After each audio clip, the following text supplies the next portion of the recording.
yeah, so I was seeking, like, I was like, I think I want to study the Bible chronologically. Like, I want to go, so I know the full context. Yes. And I'm not just taking someone's else's perspective, but like, what is God speaking to me about when I read it in order? So I started a Bible plan that was like, read the Bible in a year. And it was 4 chapters of the Bible a day. And I was like, no, not happening, because the Bible's it's so like thick. It's very dense. Yeah. For sure. And it's rich, and there's a lot in it. Like, sometimes I just sit on one verse for like the whole day, and I'm like, there it is.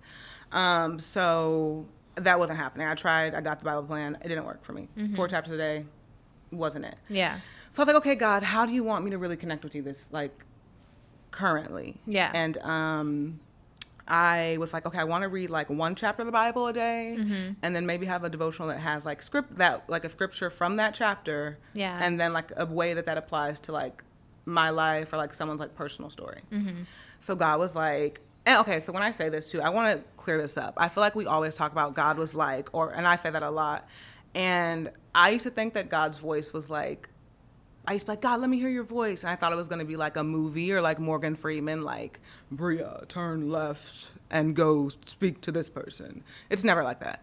No, not at all. Yeah, it's like a gut feeling. Yeah, it's more of a feeling. I feel like there is some like misunderstanding with what God's speaking to you or what God's voice feels like, sounds like. It's really more, like you said, a feeling. It's an inner gut feeling, like you just kind of, or the thought comes to mind.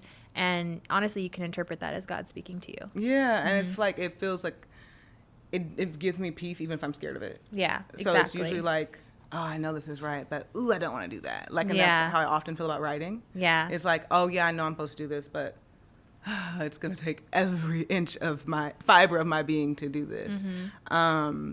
And some people do hear God audibly. Like, some people do feel like hear an audible voice. That just isn't my story, you know? It's not mine either. So when I say God told me to do this, it's a gut feeling. Yeah, it's a gut feeling. It's a thought, or it's a moment, or it's just something like you see while you're driving. Like, it could be anything, honestly. Anything. And then usually like stuff starts to like, well, for me, things start to like come together to like push that, whatever that feeling was, forward. Yeah, it's about alignment, honestly. Exactly. I mean, we talked about that a lot, even just like developing the book and, you know, the podcast, everything. It's all about alignment. No, absolutely. We didn't even shop together, guys. These outfits matched. Yeah, I was going to say. Unintentionally. And it just, everything was pushing it further, like pushing things further. So I was really like, okay, what do I do? Like, what is it? So I started reading Genesis. And I was like, I'm going to read Genesis chapter by chapter and break it down the way I want someone like to read it in a devotional.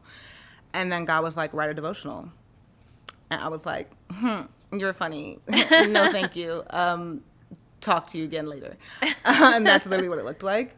But then I couldn't like shake the feeling. Yeah. So even though I said, I was like, no, I'm going to run away from this. I was still taking notes. I was still journaling. I was still writing it as if like the structure of the way I wanted to see it. So I was still reading 1 chapter a day, like unpacking one specific verse that really stuck out to me, and then like being like, how does this relate to my story specifically right now?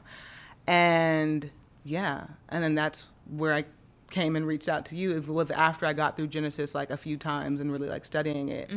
I was kind of like, and I kind of like wrote a template. Guys, without Taj, that book would have lived in my Word document, literally. And that's, I think, where we like. I mean, that's how we came together, because after you sent that message, and I kind of I said that I mentioned like kind of my background, because we were all talking about something in the group chat, and I responded to you and I said I was a writer, and then you kind of had like that light bulb moment, and you're like, oh my gosh, and then you messaged me, and I was so excited when I got your message, just because, well, one, I had just moved to like San Diego. I live in San Diego right now, and you know, when you move to a new city, obviously you don't have a lot of people around you. You don't have your family and friends. So I was like, oh, someone new to me, you know, even though it's virtual, I was like, but still, and especially through Bible study, like I've been wanting to connect and fellowship more. And when you reached out, you know, I'm thinking you just want to kiki or something. And then let's go to brunch. Yeah, exactly. And I would have been down for that. But then, you know, you had a great idea, and I was so excited because I actually had felt for a while that God had been calling me to use my talents, my writing skills, for his word. I just didn't know like how it was going to manifest, what that looked like. I had reached a point in my career where I was pretty satisfied with myself. I had, accomplished a few goals I had made and, took the next step in my career. And I was like, okay, now what, God? Like, I want to incorporate him in this somehow, like, or how can I use my talents, for spreading his word or just connecting better. And then your opportunity was literally like exactly what, it was God answering my prayer.